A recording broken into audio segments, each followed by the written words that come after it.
This interview is in support of Witham Radio. Please consider donating to the cause. Link in description. Hello and welcome to the Cyberden, in support of Witham Radio, and it looks like we've got another person who has returned for a second interview. Please welcome professional actor and voiceover artist David Bateson, best known as the voice of 47 from the Hitman series. Thanks for coming, mate. Oh, hello, Jake. Nice to hear your voice and nice to be here. Thanks for having me.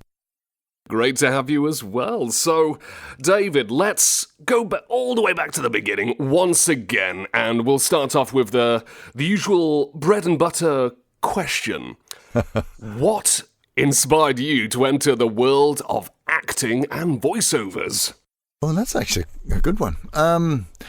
I was studying drama at university in South Africa, and I was in my second year, and my mum said to me, "Hey, David, why don't you go down to the local radio station and audition for radio plays?" Because at that time, South Africa had only just got television. I think they got it in 1976, and it was shite. So radio drama and the radio in general was the big go-to form of entertainment for the population of South Africa. So I did that. So I was already studying drama, but I had not touched a microphone or stood in front of one before then. And luckily, they needed sort of juvenile leads to go, "Hello, I've come round to take Joyce to the movies," or whatever, in these radio plays. And I found it so funny standing in a circle with grown-up men and women who, in between saying, "Darling, I love you," would be kissing their hand in front of the microphone. I thought, I was trying not to laugh. Okay, what's he doing? That's a grown man. He's old enough to know better. But I got very, very quickly totally intrigued by it because it requires all of your imagination. I mean, acting does, and to a great degree, any form, any discipline. But just standing in front of a piece of metal and pretending you're going, "My lord, I have come here to marry your daughter, Cordelia," and whatever. And you're just standing in your shorts and a sweatshirt. It really does require, although you've got to kind of read on and act on the go with a radio script, it does require you to kind of give in to it 100% and in a way take you right back to being a child running around the garden with a stick and pretending it's your lightsaber, and it totally is a lightsaber. That's I was intrigued by that. It really tickled my imagination. So that's where the radio or the voice work seed was sort of sown, and then it gradually moved on from there, and to getting more voiceover work, and then realizing, good grief, you really can say this sentence in a totally different way, according to the music or the way the film's clipped, or if it's a commercial or a corporate film or a piece of drama, and portray a different emotion or a different meaning. And I just went, bloody hell, this is endless. This is such fun. And of course, that's progressed over the next 350 years of my career. Crikey, talk about humble beginnings from such a long time ago. Do you have any stories from back then, perhaps? I could just talk about it forever, really. But I'll give you one example, or rather another example. Fast forward a couple of light years, and I'm in a studio recording one of the earliest Hitman games. And back in the day, they took like 3 to 4 hours tops to record all my dialogue. And there was kind of very little sort of, as I remember, direction. They just went, "Dave, you've nailed it. You've got this kind of Philip Marlowe deadpan delivery, and it's just right and whatever. But anyway, during a take, there was no window into my booth, which is the room next door, and this fancy film studio in Copenhagen. And they suddenly went, "David, what are you doing? What are you doing in there?" And I went, "What do you mean?" He said, You've really changed the sound. Have you moved the microphone?" I went, "No, I haven't. But in these dialogue or this inner thoughts or dialogue he's having with Diana Burns on his little earpiece very discreetly, is that he's sort of hiding behind a curtain or a door or something, waiting for the target to expose himself, and then he could just garrote him and just kill him, And so I put my hand sort of not right in front of my mouth, but near it, so I sound closer. And he went, "Fuck me, that works. Yeah, that's brilliant. Okay, great. Right, moving on." So it just... that kind of vocal proximity to a microphone and how much it could mean in such a situation actually was an asset. And if only I could read my dialogue with my eyes closed, it would be great, if you know what I mean. But that was the early days. Oops. And then it went on, over the years. It takes 6 to 7 months to record all the dialogue for a Hitman game, because we record basically a level every 6 months or so. And what that would be quite a bit of studio time. We'd do a 3-4 hour sitting each time. And then we'd come back in 6 weeks' time when they've lined it up with the pictures and sequences, the top and tail, a level, and also in dialogue stuff during the level, and then we'd meet again for a pickup session, followed by the next level, and with 6 levels, this would take, as I say, at least 6 to 7 months. So, and also this time around, we'd also have a lot of directors chipping in, or if it's the writer or a creative director, or someone had been designated a director, and so it's a fantastic process. But it's how it's grown is mind bending, because the whole computer game industry is so much infinitely more demanding, both visually and vocally. So here's the thing which I find amazing. Players don't even appreciate it, if you know what I mean. They don't go, "Wow, that's really... they've worked hard on this one. It's completely different and a completely new..."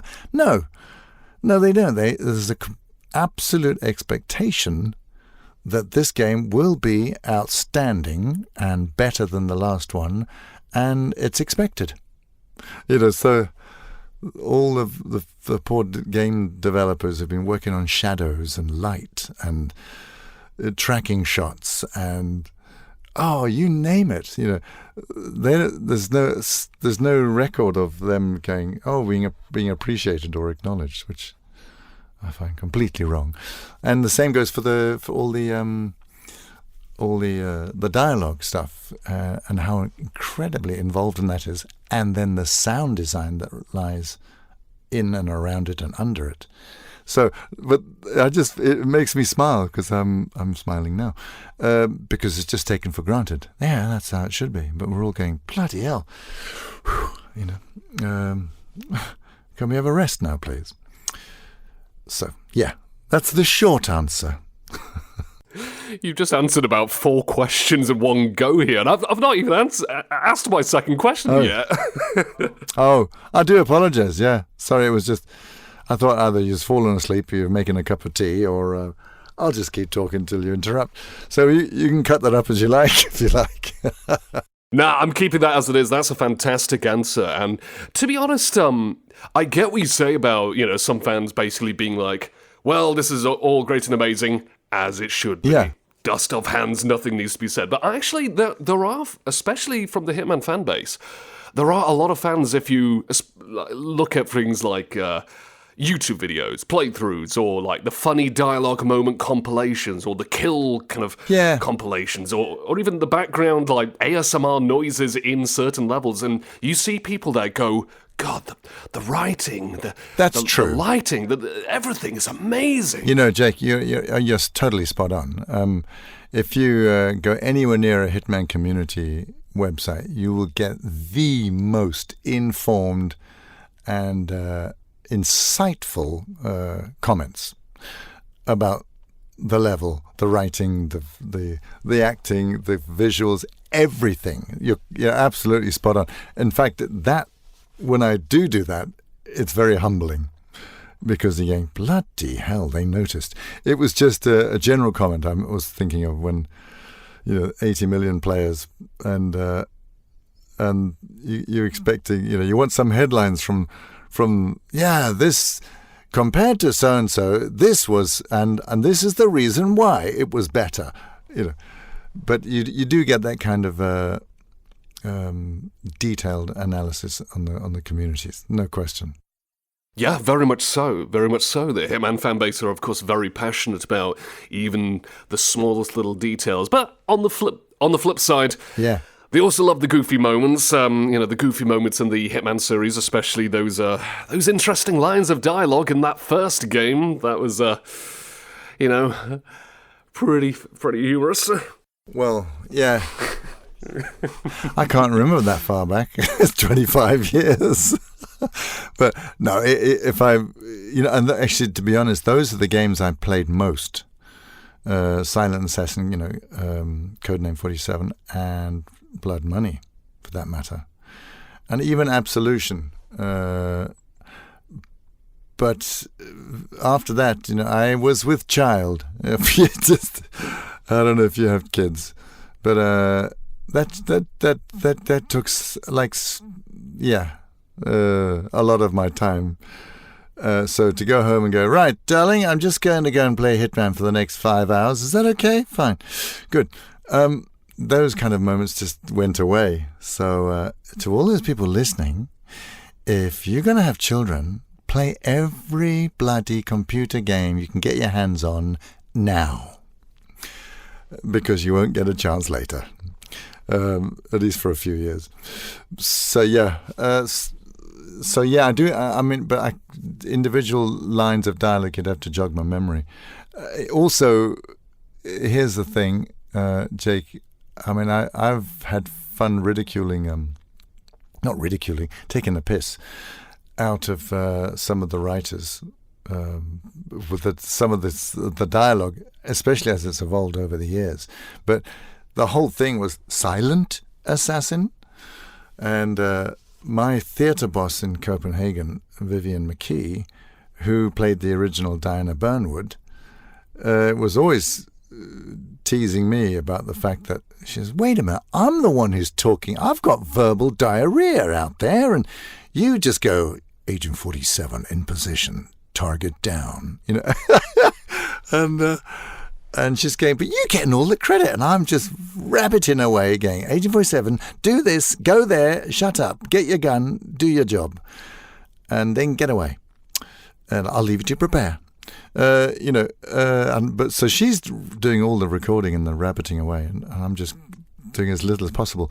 That all changed as the game evolved, as I'm sure you're well aware.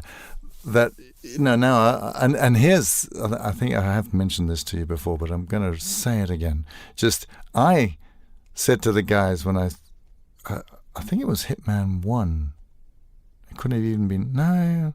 It started already in Absolution, but definitely when we got to the last trilogy, especially Hitman 1, I went, whoa, guys, whoa, back the truck up.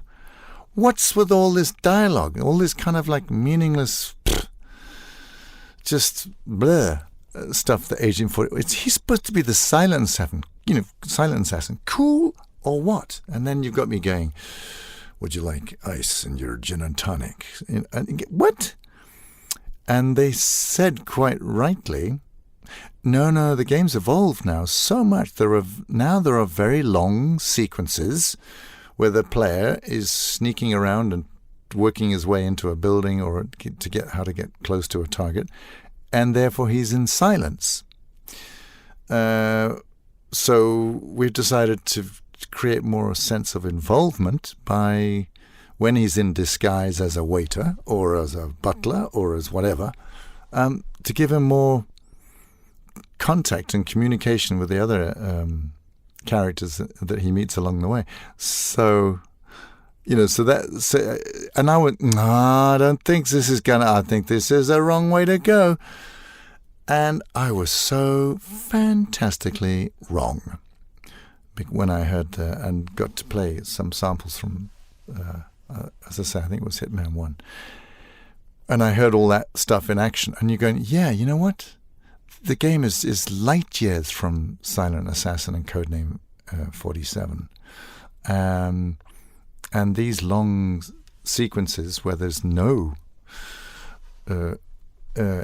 dialogue, there is now all this stuff the point being is that this dialogue with the NCPs makes it feel like he's more involved, or makes the player feel like they're more involved during the level, with the characters and situations that they bump into. Except for one. I have a fantastic exception. If you play Hitman 1, first level, you're in Paris, and he gets in disguise and he ends up backstage and meets different flamboyant characters, models and assistants, and as well as bodyguards and other people.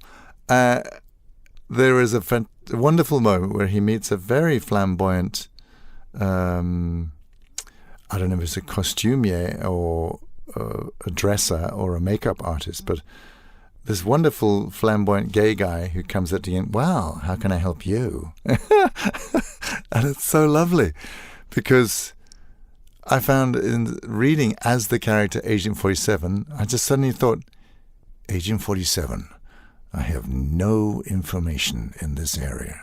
What should I do? Should I just strangle him? No, I can't do that. It was just a kind of a delightfully awkward moment where this, test tube created killing machine was like totally flummoxed by a rather flamboyant character going, wow, hello there. And there was no evil intention behind that character. It was just being presented as something he'd not come across before. And I think I got to read it in a delightfully sort of awkward way, going, no thanks, I'm just visiting, or something. It was just a kind of lovely moment of humanity, which was not out of character. It was actually rather in character.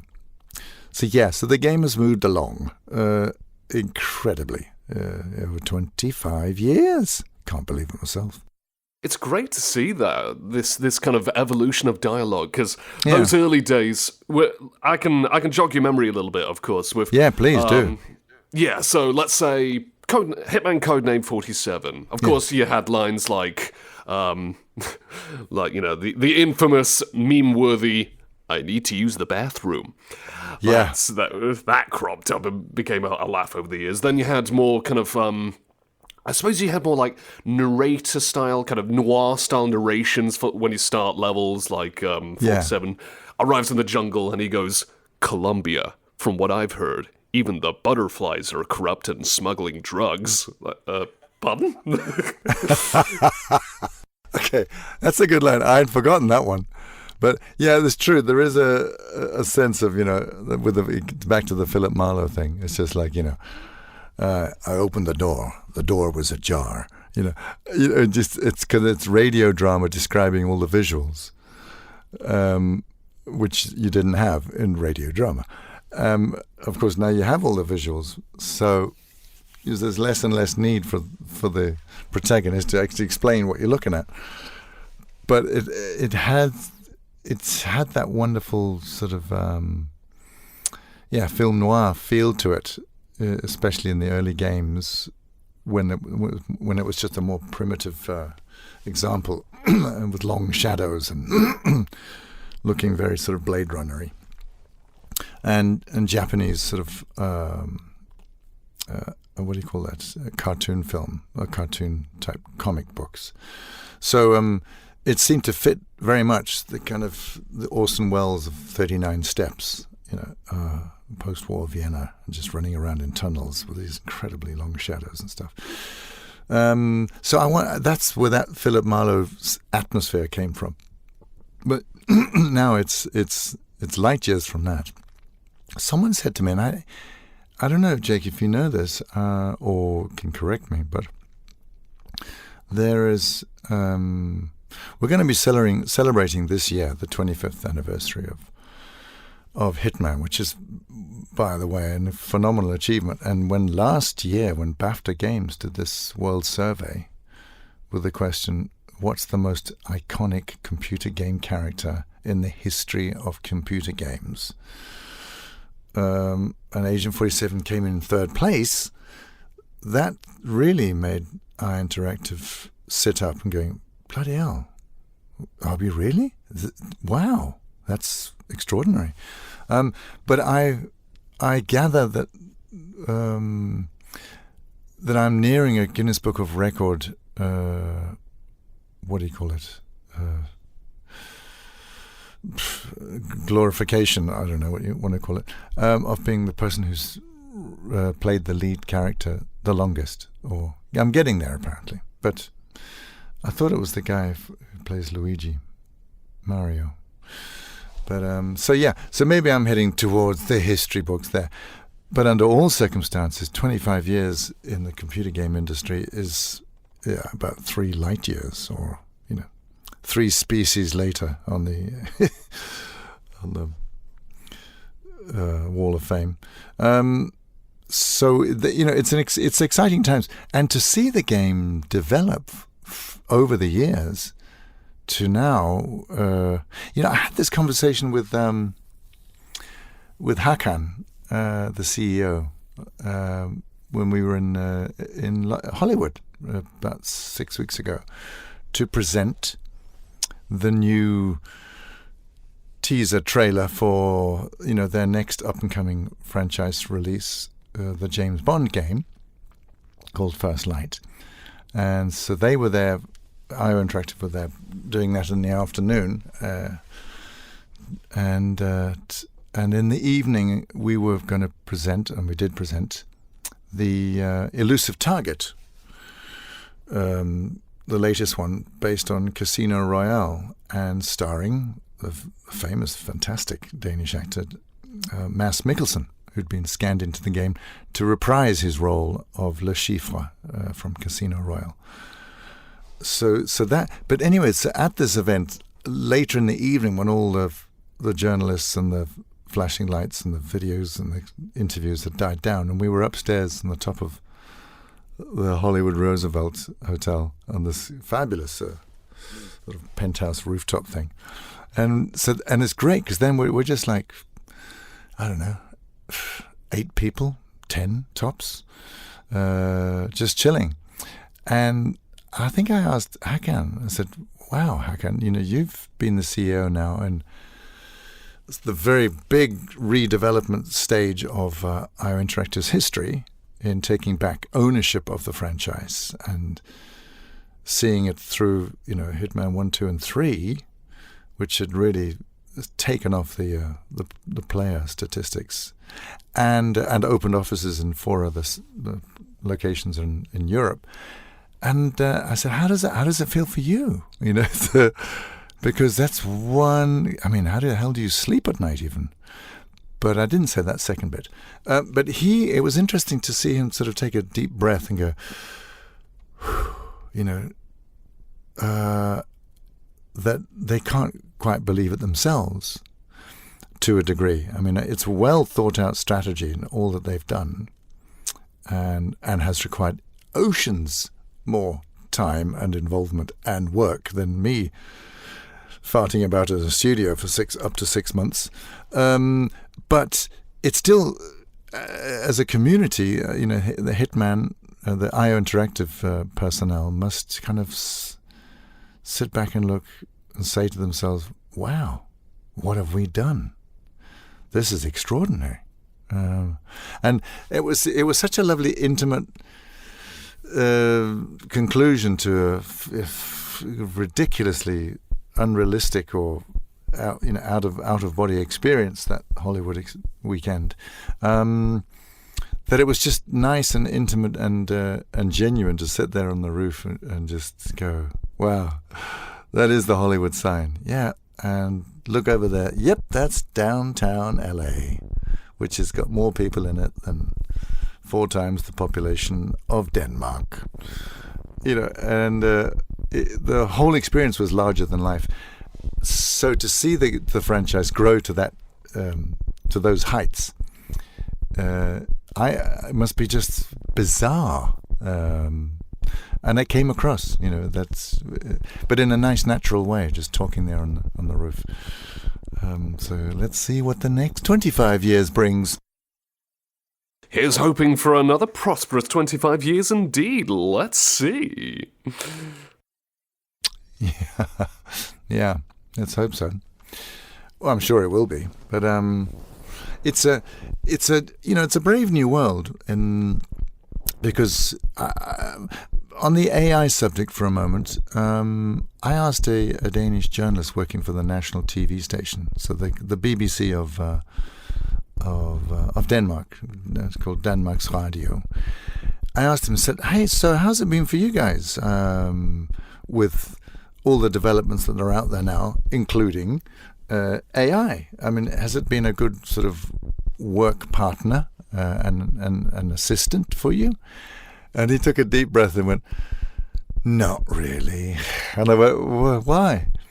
And he said, "Well, thanks to AI, which can do extraordinary things in research and fact-checking and all those things, it can also bite you in the ass, in the sense that now journalists more than ever before have to triple fact-check, everything that's out there, any story that looks like a story, to find out if the whole thing is fake or make-believe, and to avoid an excruciatingly embarrassing scenario of presenting something on the 9 o'clock news, which is absolute bollocks.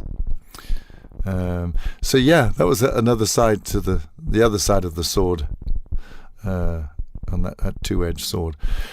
And I think that's also, to some extent, maybe I'm wrong here because I'm not a computer nerd, I'm not a game developer. Of course, AI is a tremendous work partner to make all effects and stuff more realistic, and also to do it in half the time, for that matter. But the fine line is it going to move people? Is it going to be... Is humanity going to be moved by all these algorithms in front of their eyeballs? Or are they going to go, yeah, well, that's obviously AI. Of course a car can't fly off a bridge and land on 4 wheels without breaking its chassis. But it looks good with this AI picture where the car just keeps going. So, yeah, we'll buy it. But there is a genuinely a feeling of, I'm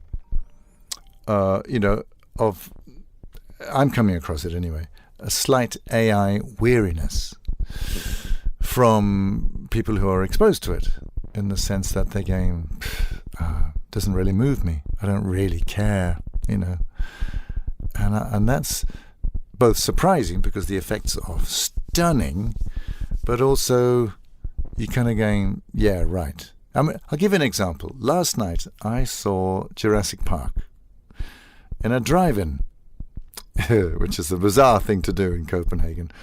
Outside of town, I went to a drive-in, which reminded me of my childhood, by the way, coming from South Africa. So I had this great experience with my brother, who was visiting from the UK, and there we are sitting in a car together at a drive-in. Okay, wow, this is so funky, man. This takes me back to our teenage years when we used to try and climb over the fence. But we're watching these ridiculously fantastic visuals of old dinosaurs trotting about, and then, there's a human crawling up to one of them and just touching it in a meaningful way on this leg and then breaking down crying. And I got the emotion, the intent of the emotion, but I didn't feel it.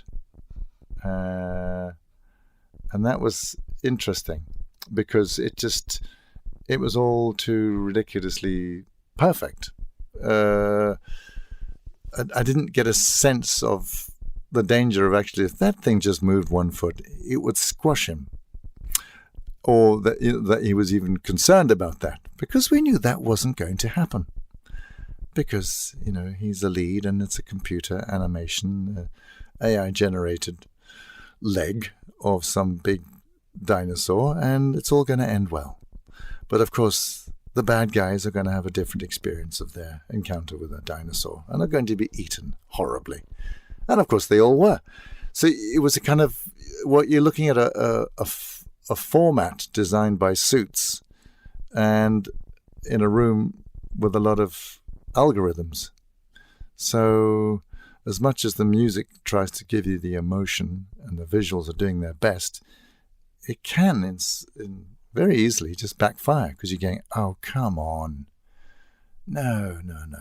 Leave it to your imagination, or, let it be more of a shock. Let it be some serious danger standing next to something that's as big as a 20-story building, So, yeah.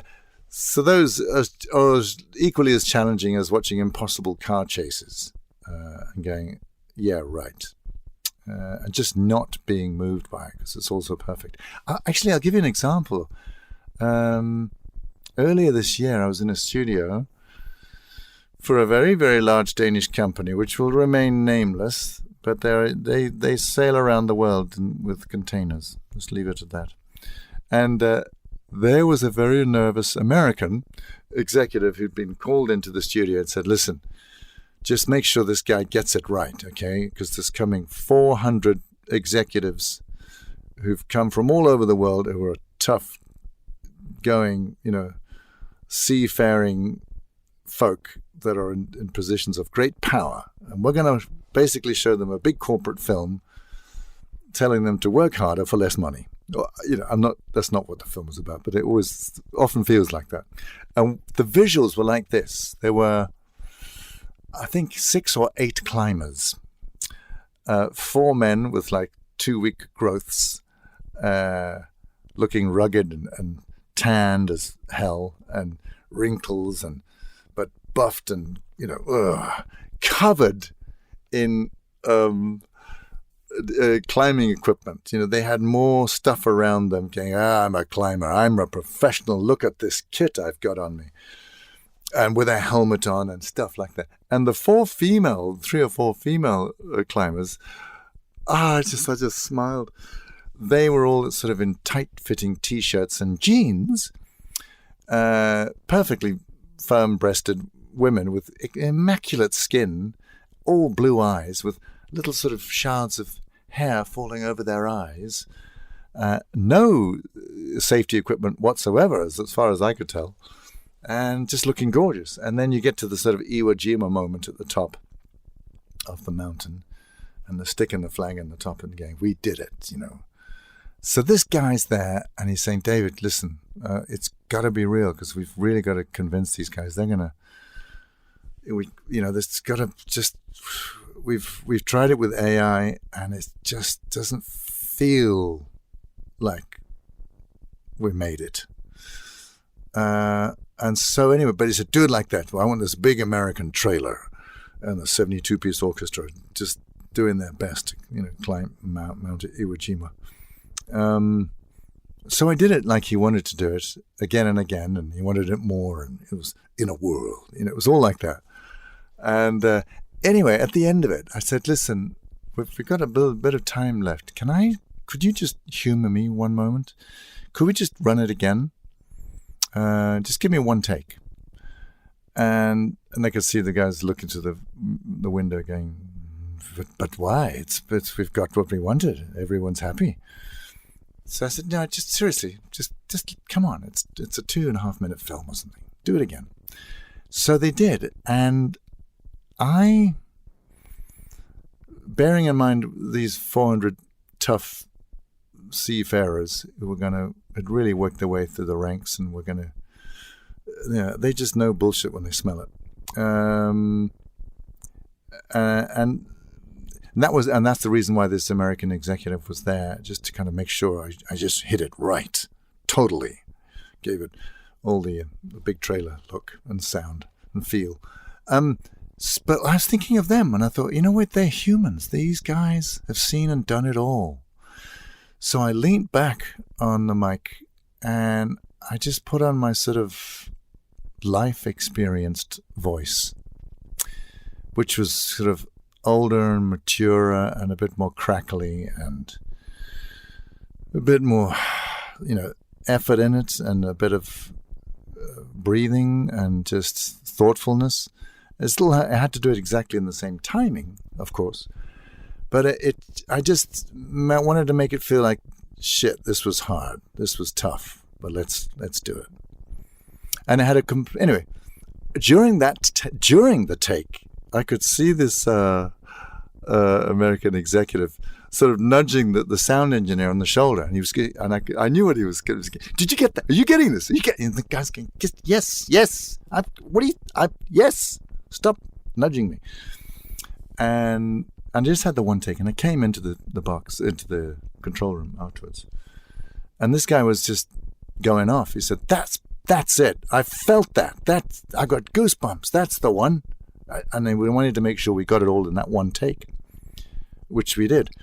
And they went with that, apparently. But that was an example of the challenge sometimes of using AI, because it's fantastic, but you can't direct it. And it can end up, if you listen to it for any length of time, the audience kind of just smell an algorithm going, wait a minute, there's no human being in this picture.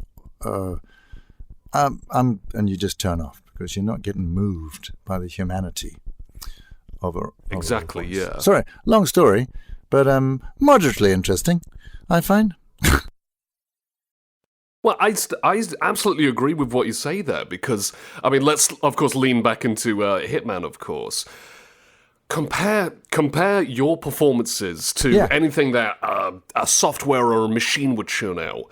The machine would be so restricted and limited with whatever kind of software and voice cloning kind of garbage. It's essentially kind of stuck on a chain, but it's cheap, it's accessible, whatever. Compare it to those kind of really passionate or really kind of gritty, serious performances. Just look at, for example, Hitman Absolution, for instance. That I'd say that was probably the game where the Hitman series and your performances really took that.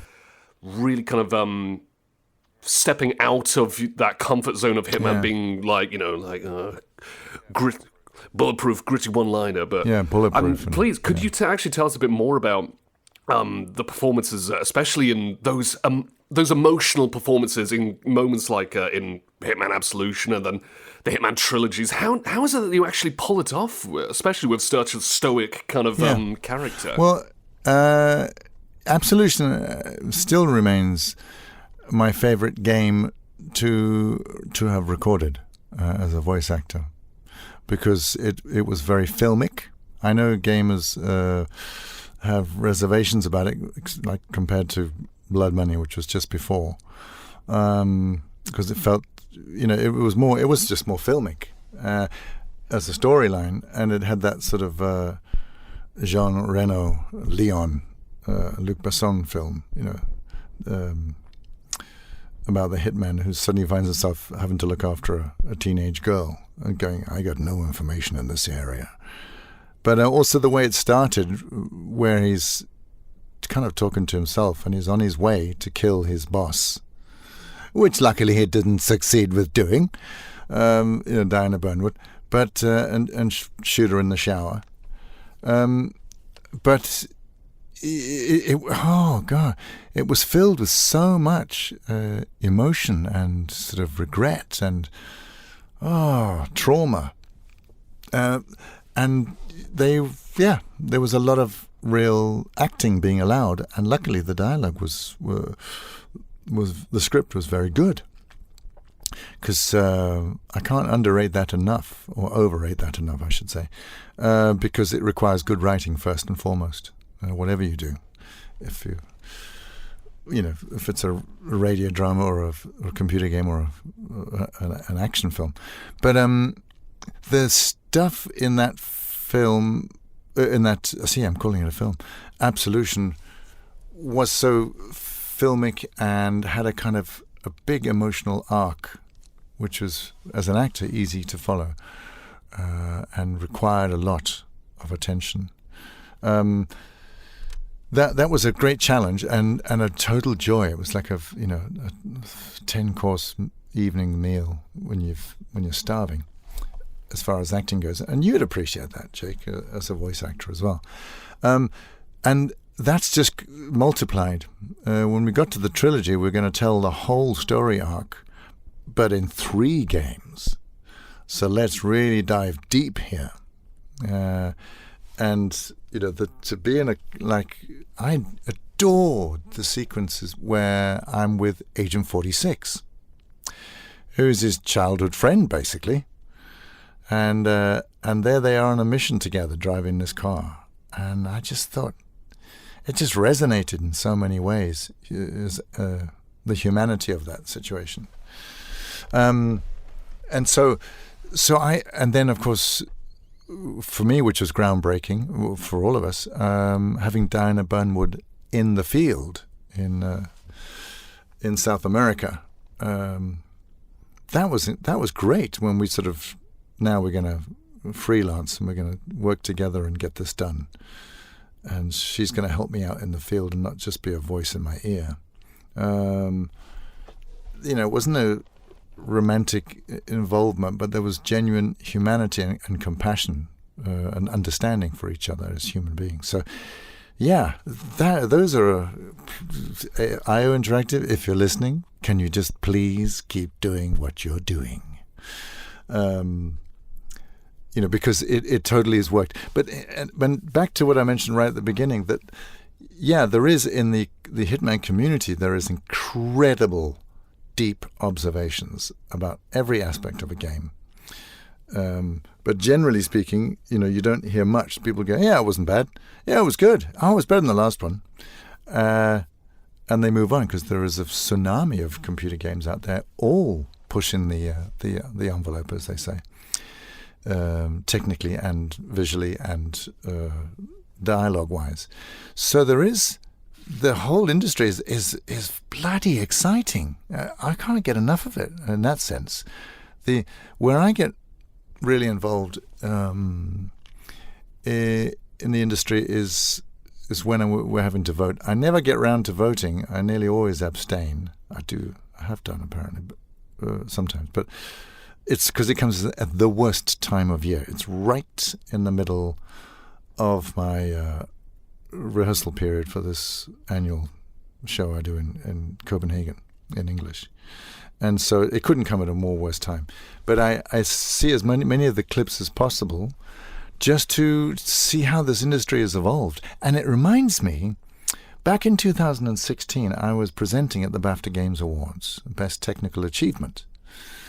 And the comment that came out of the game I can't remember the name of the game now, but it was the most simple game that won Best Computer Game 2016, was an interrogation sequence where you had to try and find out if the woman you're interrogating is lying or not. Did she kill her husband or boyfriend or not? And it just required so much humanity, but it also required bloody good acting and bloody good dialogue. And the theme that evening in the thank you speeches and from the directorate of BAFTA at the awards dinner afterwards was that it was nice to be reassured that the most important aspect of a computer game is that it's a good story. So yes, you can have cars that play football, and you can marry, FIFA with Grand Theft Auto. Fine. What a great idea, actually. But the one that's really going to move people is one that just moves them humanity-wise and just gets them involved in the reason why they're drawing breath And so that's the element I'm most intrigued with, and seeing that evolve each year to what is going to be the best stories being told and how you're going to tell them. That's what interests me. It's not first and foremost the effects being used. With that being said, I want to talk a bit more about your time on stage and the Game Awards, etc. I'll get on that in a moment, but I do want to ask this though. What's that? With all of this in mind, have there been any favourite moments that you've recorded for the Hitman series, like the serious moments, maybe some of the goofy moments, maybe some of the really emotional moments, especially near the end of Hitman 3, and a lot of Absolution as well. Those are just a few examples, of course. But what stands out to you? Well, this could keep me going for the rest of this afternoon or this morning. But here's the thing. There's a moment right at the very end of Hitman 3. So now you've gone through 3 games, not 1, but 3. And you come to the end of the story arc, and the constant has finally been taken care of. And I'm in a log cabin out in the woods, and Diana calls me up on the sat phone. And the very last words of that whole trilogy and storyline is me half smiling. And I admit I'm smiling to myself because no one else is present. But I'm half smiling as I say, it's good to be back. And I can't, it was just a perfect way to end such a long story arc. And ironically, not because they're going, oh, good, it looks like I've still got a job then. No, it wasn't that. It just had a fantastic human touch of resolving a computer game, which has seen and done it all, is to have the hero in a close-up smiling to himself. A guy who never smiles. Saying such a sentence after such an epic journey over 3 games. And so I find that it's such a simple, ridiculously simple line, but the way it was put together, and with a little half smile and alone in the woods in this log cabin, was just magic. It was like the best poem ever written kind of thing.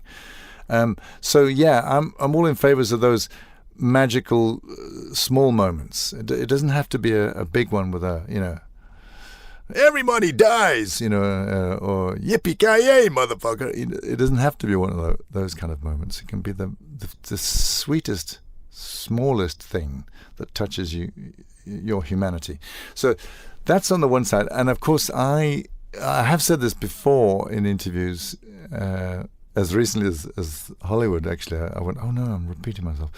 But so not to repeat myself, but to just reiterate, there are moments when we record which I'll have a little giggle, or because I'll say the line that's written, but I'll say it in a way which can't be used because it's just wrong, or the angle is too astute or acute or whatever that expression is.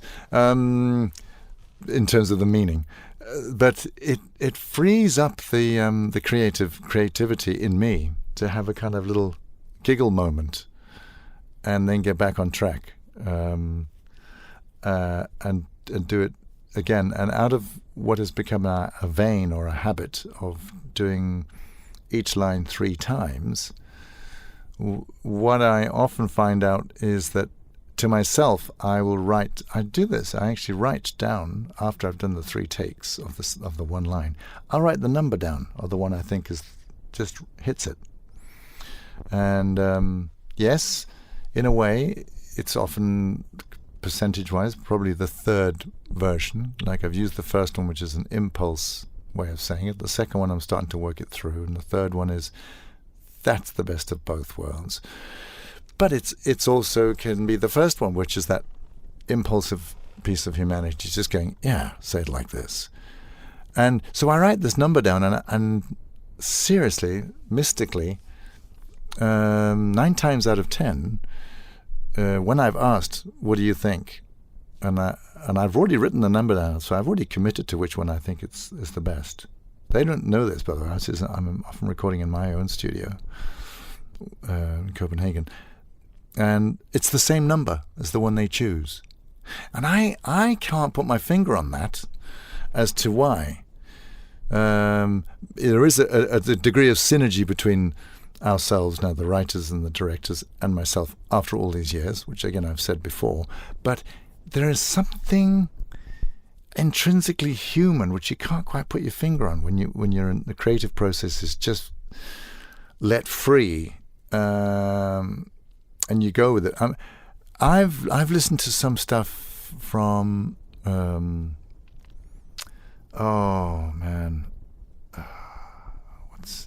just trying to think of the best description of it, where I've heard someone improvising a take. I mean, I'm thinking now of Aladdin and the one and only, sadly deceased actor, Robin Williams, where he is really messing around, but he's not.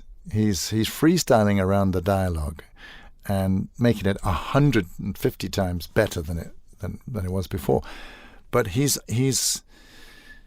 rock and rolling. He's on a flow because his creative juices are just leading him there instinctively to where it should be. Now, okay, the genie in Aladdin is not Agent 47, but there is an element of that which we're all trying to catch in a studio situation when you're standing in front of a piece of metal called a microphone. Is that sort of spontaneous piece of humanity. You're trying to capture something that's just so utterly truthful at that moment. And there's a great director who's a good friend of mine, Mark Esdale in London, who's done a lot of work in this area, where, for example, he prefers not to give the actors the script beforehand and just wants them to cold read. Obviously, that requires a tremendous skill to be a good cold reader, but he wants that sort of improvisation feel to it. And I'll never forget once when I was visiting London, we went to go and see some improv in South London, just across near London Bridge in a pub. And that scared the shit out of me. It was like watching magic, because you're standing in front of a group of people, not just even one, who are improvising. Now, they've worked on these sequences and they know each other very well, so there is a lot of work that's gone in before to kind of make the creative process simpler or more fluid. But it blew my mind how far they could take a situation and still tell the story that the audience have asked them to tell in the character of, or using, a vegetable that's been shouted at from the audience, or do something in the manner of, and still tell the story. This blew my mind, and I thought, if you could do that in front of a microphone, like Robin Williams could, and it doesn't have to be comedic, if you can have that amount of freedom to tap into that creative energy, wow, that would be mind-blowing. And that's the kind of genie in the lamp I'm looking for in a recording session. I know there's probably people have all turned off and gone to put the kettle on now, but that's the kind of the magic in the moment which I'm trying to grasp at and go, that's the take, that's the one, don't change a thing. I'm not always right, of course, but that's my inspiration. Those kind of improv moments are always fascinating when it happens. As a voice actor myself, of course, this ain't an interview about my career, but I'll chime in regardless. Go for it.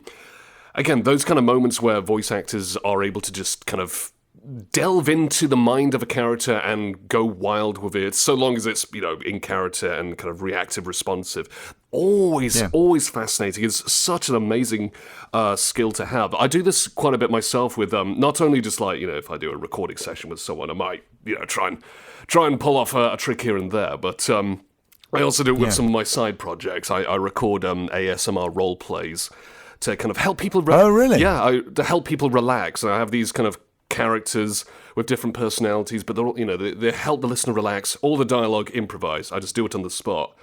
And wow, it's just so much more fun to do it that way. And I really would encourage any project creators, video games, or animations or whatever, encourage actors and voice actors to improvise. You never know what they might be able to pull out of their hat. Yeah. The end results might be really amazing stuff. Like, as you say, people like Robin Williams was an absolute master at that, just kind of curving all the way around the script, created such fantastic, high energy performances.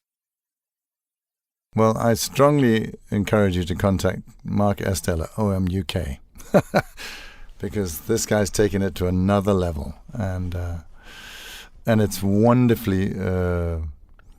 What's the word? I can't think of it in English now. I think of it in Danish. Befriing. It just releases you, and he did it.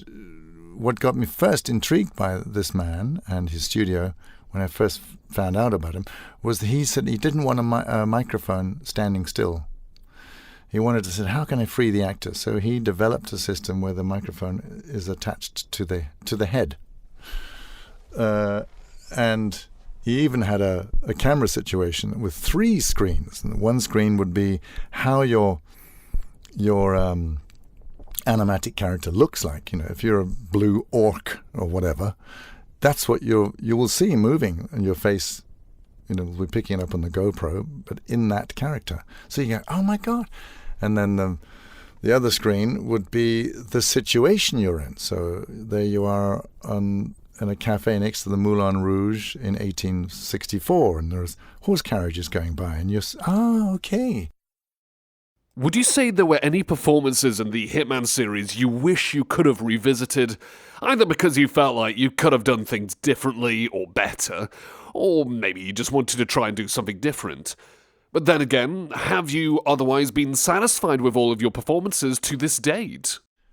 That's actually a good question. I don't think so. I'll tell you why. Many, many thousands of years ago, I had an interview with John Malkovich, and he was asked something about, do you get upset by what the critics say and to his work, which is pretty kind of fantastic, but it's big. And, sometimes some critics go, oh, I don't like that. And his response made me smile. And he said, I never regret what I've done because I've done it. So no, I don't listen to any critics. So, and I went, yeah, that's actually a good attitude. And I think I'm with him on that one. We mature and change as we grow older. Maybe there are ways I would say a line now or approach a scene now differently. To that time, I did the Blood Money or whatever it was way back when. But life is a journey, and that was who I was and who Agent 47 was back then. So it's true to the role. So no, I wouldn't go back and do any of them. I think they were just spot on, and I was happy with the result at that time. So, yeah, there you go. There's your answer. You've been pretty vocal and rather critical of the Hitman movies. Where did they go wrong exactly? I have been critical of the Hitman movies, as everyone has, but not as much as it's led to be believed. The Luc Besson film was beautiful, and the stunts and the camera work was absolutely stunning. The first time film director was a video director who Luc Besson gave his debut to as a film director, and he did a great job with it as such. But I just thought, looking back, Timothy Oliphant, who was a fab actor actually, he just looked too young when you removed his hair. So it was kind of like, come on, I can't quite believe you could kill anyone in that sense. Although he played the role very true to the role to the best of his ability. So no, but no, it was weird because it had like, oh, we've got to get a love interest there. Let's put a very gorgeous actress in, and no, wrong. Don't go there. And yeah, and the second movie was better. And mainly because the actor playing Agent 47 was damn good. I can't remember his name now. Shit, he was that good. It's terrible. But you really felt, get out of the room. Just run. It's not going to end well. So he had that danger about him. I loved him in, what was the series? The American TV series. Homeland, I think it was. It was brilliant. Shit, he was good as a CIA agent and killer. So my apologies for not remembering his name right now, but he was brilliant. Yeah, that's my answer.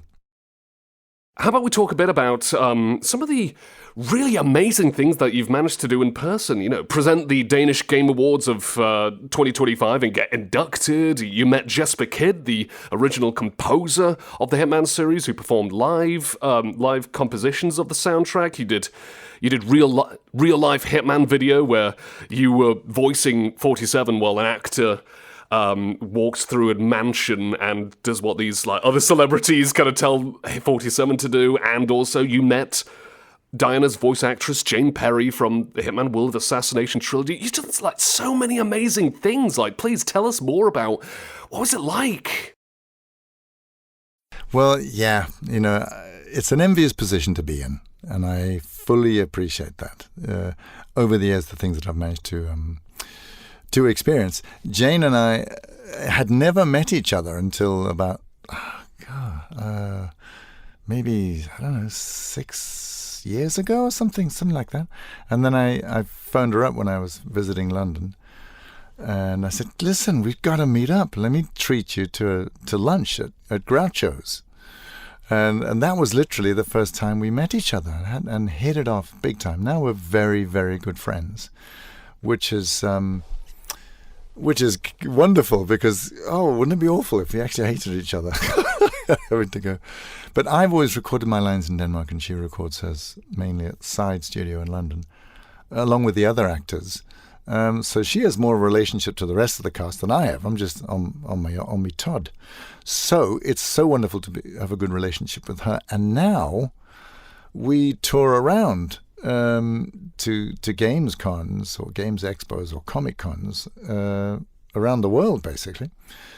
We just did a couple in the States. We were in Seattle, and we were in Phoenix, Arizona. So that is such fun to be sitting next to her at a table, and she's got a whole army of characters she's played, and being a BAFTA award-winning character, lead character in Returnal. So she's got a lot of signing to do, but we love doing it together because it's Diana Burnwood and Agent 47. It's a no-brainer. So that is wonderful. Jesper, I've just literally met him, 5-6 weeks ago when we were finishing off in Hollywood. And he lives in Burbank, and my conference organizer agent lives in Burbank, and I wanted to visit his studio and say hi and thank him for all he'd done. And so I could then just give up Jesper a call and say, hey, listen, are you home? Just put the kettle on, I'm coming round. And we had a great time, and we always do. And as late as last year, he was in Copenhagen when the National Symphony Orchestra did the soundtracks of different computer games, and the whole section of Jesper Kyd's games. Not just the Hitman games, but the other ones, Assassin's Creed and Is it Warhammer? I think it is. But so we hung out and did interviews together, and again, and we've also been in Poland together, where they played exclusively his music, and I was there to sort of do the wall dressing and introduce him and then do the meet and greets with him afterwards. So those are actually a whole new side to our industry, which has blossomed in such a way which is wonderful, because again, you have the humanity chance to meet the fans, to meet people who these gaming franchises have made such an impact on them in their lives. As late as, well, here we go, as late as last Sunday. We're talking a couple of days ago. Saturday.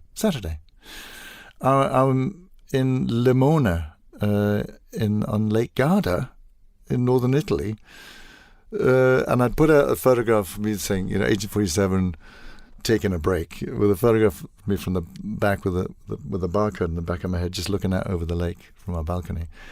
And unbeknownst to me, a fantastic fan called Alex, who's an amazing guy, Romanian, but I'd met him in Poland at this composer thing. Great guy. He actually lives in Limona, so he saw this on the Hitman community, and he spent the evening walking up and down the Limona, looking into hotels and onto the terraces, just on the off chance of meeting me. And lo and behold, he did. We had just got up from our table and were slowly heading up to our room. It was like 11 o'clock in the evening. And that just moved me so much to meet someone who was this incredibly dedicated fan since he was 11 years old, and now he's 33. And just have a genuine moment of humanity and love of Hitman, thanks to Hitman and Agent 47. So those highlights, or those kind of moments, they live every much as in my mind and memory as much as a recording session or a premiere or a big love-in in Hollywood. Because they're just full of humanity, and being moved in that way. So yeah, that's an added exposure, and I'm looking forward to. That's why I'm also crazily looking forward to next week at the Dublin Comic Con. So yes, if you're in Dublin, get your ass down to the Dublin Comic Con, 9th to the 11th of August. You heard it first. Otherwise, I will find you. So those are the occasions where you really get to press the flesh and make it more real than standing in a room with a metal thing called a microphone. Speaking of Jane Perry, Jane, if you're listening, there's a spot for you right here on the Cyberden. Yeah. If you want an interview, nudge, nudge. Yeah, well, good. I'll listen. I'll drop her a line. I'm sure she do. would. Thank I you. will. Please do. That'd My be pleasure. wonderful. I'll hit her up on the phone or on SMS or on the media and just say, get hold of this guy, because she's great. She's great to talk to. And she's got a load more games than I have to talk about. So, yeah. Speaking of, of course, back into the world of voiceovers, voice acting, etc., there's another particular role I wanted to talk to you about, and that is that you voiced Bowser in the Super Mario movie, the Danish version. Could you tell us more about that? Oh, yeah. Well, I think I can talk about it now. And maybe not, but here I'm going to do it anyway. Because when this came about, by the way, I don't know if you know this was the most successful animated film of all time in terms of dollars made, which is how Hollywood works. But they tried apparently a bunch of different, or a select few, or at least I would hesitate to say, of Danish actors to play Jack Black's Bowser in the Super Mario film. And I don't know who said nah, if it was Nintendo or whether it was the recording sessions director, but they were not successful. So I've got this kind of slightly awkward phone call saying, "Hey, Dave, would you come in and do Bowser in Danish?" And I went, "What? Listen, I'm speak really good Danish, but you can hear that I'm not a Dane." And he said, "No, it actually works for that character because he's this villain and he's different to everyone else." So I went in, and the first thing they said, right, the first audition piece we want to send over to Nintendo, which has to be totally spot on, is the Peaches song, where he just riffs the hell out of it. And being a musician and rock singer, he nailed it. So that was like that's a challenge. But I am an actor, and I do sing in character in different situations. So I gave it the whole arm, as they say in Danish. And that was sent off to Nintendo in San Francisco, and we kind of going, oh my God, because they're not even going to understand what I'm saying. But of course they know the song and they can hear the Jack Black's version. And then eventually we heard back, "Yep, you've been, first audition, way to go. Now we want to hear some dialogue." And then we recorded some dialogue sequences, and that was dutifully, I had luckily a very patient Danish director who nursed me through line for line. So I could just really tighten up my pronunciation in Danish. And that was sent off, and then there was this incredible waiting period. Oh my goodness. And I was, I heard, each time I got a phone call from the sound studio in Copenhagen saying, "Well done. It's gone to the next level of directors or directorship or whoever these people are." And they've obviously had a Danish translator in, and you've got the nod, and now it's going to go to the next level of people. And this process went on, if I'm not wrong, 10 to 12 weeks, something really, really ridiculously long. I'd lost the will to live or to even believe in it by that point, but I was intrigued by it. And eventually, of course, it came back, "Yes, you've been rubber stamped. You are now Jack Black Bowser in Danish. Well done." I went, "Yay, wait till I put this out on social." And they went, whoa. You can't do that. Because, they think you're Danish. So you can't start, being a bit of a dick and saying that, I've managed to, convince them my Danish is good enough to be a Dane. So I couldn't tell anyone. I believe now that I can, in a discreet way, admit to it, because I think it's now out there. But I'm actually not Danish. And this long voice actors strike, the SAG strike in Los Angeles, obviously put a stop to every form of recording in big animated productions. But now that strike is over. So if all things go as they should, I hope to expect a phone call saying, "Come on in, let's record Bowser 2 in Danish." So I can't wait. But I tell you, just a note on that, which is getting back to what we were talking about earlier with Robin Williams and his genie in Aladdin, was I felt a bit like that. I mean, I know I was restricted or not restricted, but restricted to saying and skying out in a way in Danish.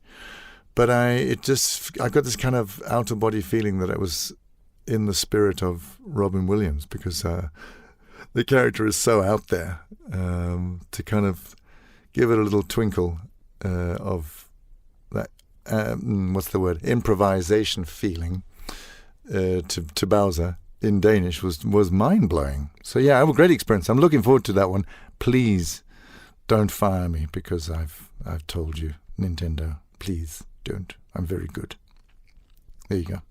Second this as well. Nintendo, if you're listening, please be nice to David. He's amazing. Bring him back for the sequel. Go on, be nice. Anyway, I'll quickly touch on this one as well. Another particular role that you voiced in that is quite famous online, especially for its online meme status. The Lego adverts. Hey! Those ones. Tell us more. Oh, yeah. Now, that's, here's a story. This is true. I didn't know that President Obama used my line from a Lego franchise, which I said a lot, but it was particularly in Lego. Well, it was from Lego City games, where I said, "A man has fallen into the river." He used that sentence in one of his drop the mic sequences he did from the White House. "A man has fallen into the river." And I don't know what he said afterwards, but that's what he let out with. And I found out that was the most used sentence on TikTok in 2019, I think it was, in the world. It's out there. You can search it yourself. It's the most used sentence ever on TikTok of that year, and which just got me thinking. Whoa, because I did all Lego commercials except for Lego Friends, obviously, because for the first I think 8 years of doing Lego Friends didn't exist, but I did all Lego commercials in English from 2006 to 2016.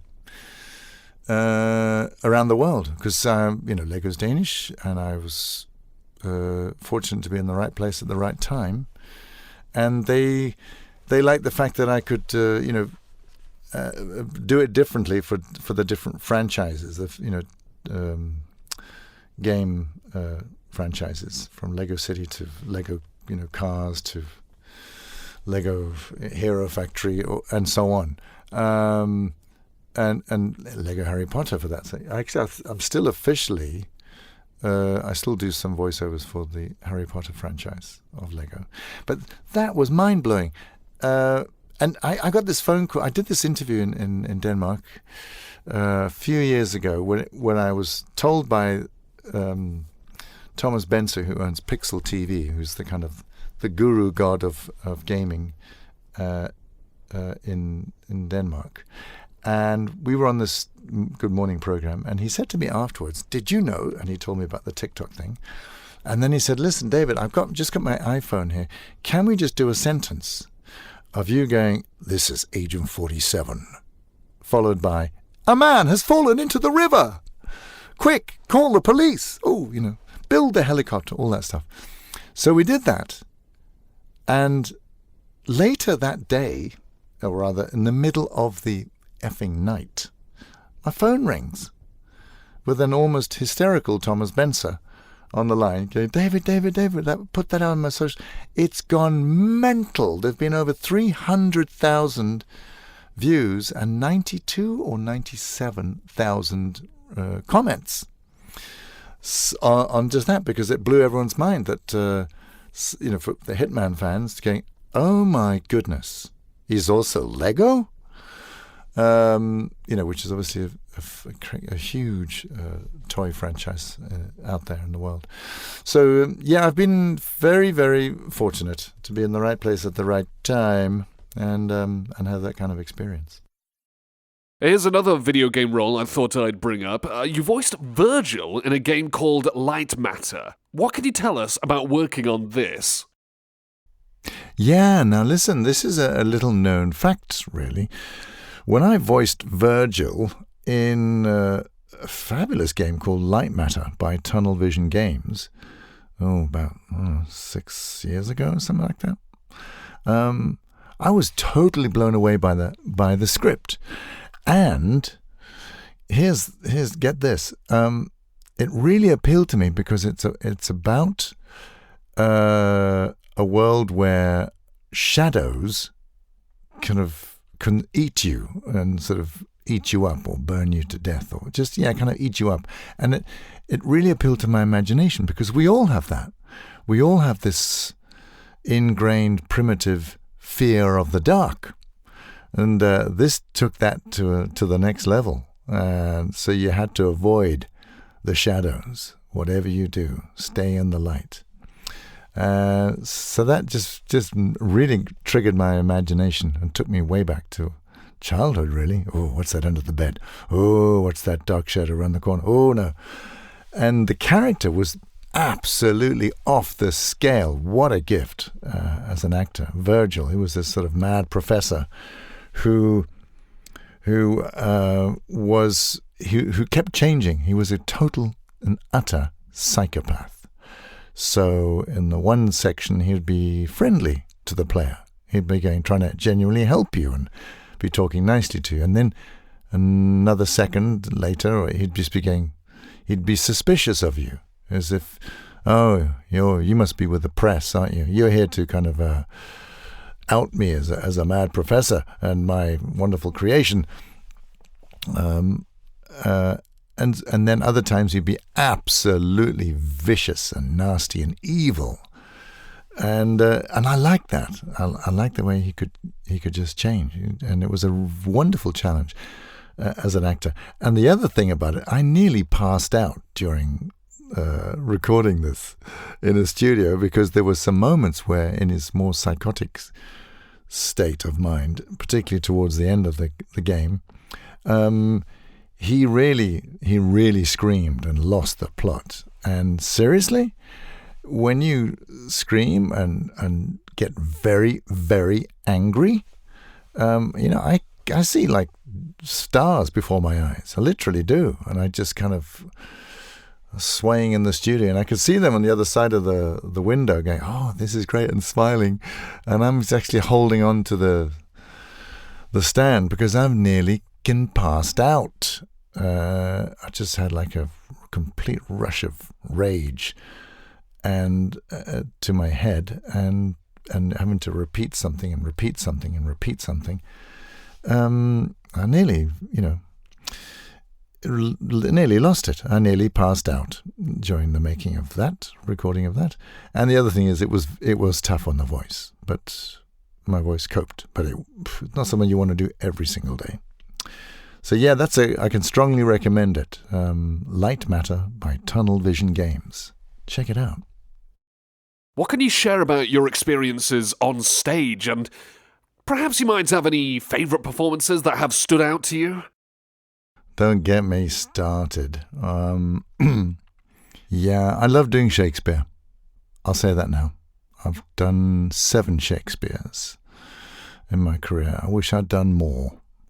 And I thoroughly enjoy doing Shakespeare because it's just an endless smorgasbord of... And here's a weird fact. Not many people know this. I'm actually related to William Shakespeare. It's true. He's my uncle. Bateson, Shakespeare's family died out, but his sister married a Hart, H-A-R-T, very old English name. And then a Bateson married a Hart at the beginning of the last century. So he's my second cousin, Uncle Billy Wobbledagger. Yeah, so that's a fact. And if you go to Shakespeare's house in Stratford-on-Avon, up on the first floor at the one end, there is a massive family tree of William Shakespeare, and I believe my name is there, so on the wall, as one of his relatives. So 15, 16 generations removed, I think it is. Anyway, a little useless fact. Favorite roles, they're all favorites. Very rarely have I, ended up doing something where I go, oh shit, I hate this. So my favorite role is the last one I played, basically. But I have a lot of experience, a lot of fun on stage. Now, let me ask this question, since we're heading to the end of this interview. This is a question that I always like to ask people before we round up interviews, and that is, so when you're not on stage, when you're not behind the microphone or anything like that, how do you like to relax? Ooh, to relax? Well, put me near water. And if you really want to get me relaxed, water that moves, as in has got waves, because I'm a surfer. And so if I can get near a beach break or of some kind, with the sea breathing in and breathing out, I can hear, and then also go and play and ride waves. That's my idea of heaven on earth. And the thing is, the Lamona story is that, okay, that water doesn't move in big wave fashion, but you get a lot of mountain winds and it can whip up the lake very much. And when you've got a balcony that gets wet from the waves, you can't get much closer. So just, being in a hotel room with the doors open and the windows open and hearing the water very close and nearby will just turn me into the most relaxed person on earth. So yeah, waves. And if you really want to sex it up, waves and trees. Trees always are good for me. Walk in a park or walk in a forest. But yeah, waves and sea, wet stuff. David, let me just say, it's been an absolute blast getting you on board, so thank you so much for coming on to this second interview. Yeah, listen, Jake, it's been a total pleasure. And I know we've gone backwards and forwards trying to find dates and times, but thank you for having me. Now, is there anything you'd like to say to the many, many fans out there of Hitman, of the Super Mario Brothers Danish version, the Lego fan base, everyone, anywhere? What do you have to say? Well, yeah, I will say just this on behalf of all voice actors. Listen to voice actors and not algorithms. I'm thinking they're doing that as they speak. The viewers and players of games and watchers of films appreciate the real deal. So thank you all for your support of our industry. So that's what I really want to say, because that's very much on my mind at the moment. And I'd personally like to thank all the wonderful listeners out there for checking out another great interview right here on The Cyberden. Please consider checking out Witham Radio, check out the fundraiser if it's still going. If not, just check out the Witham Radio website and the other amazing interviews that I've got on offer. So David, thank you very much once again. Stay safe and good luck with your next target. Oh yeah, thanks a lot. This is Agent 47. Pay attention. You are listening to Jake the Voice on the Cyberden. And if you don't listen, you may be my next target.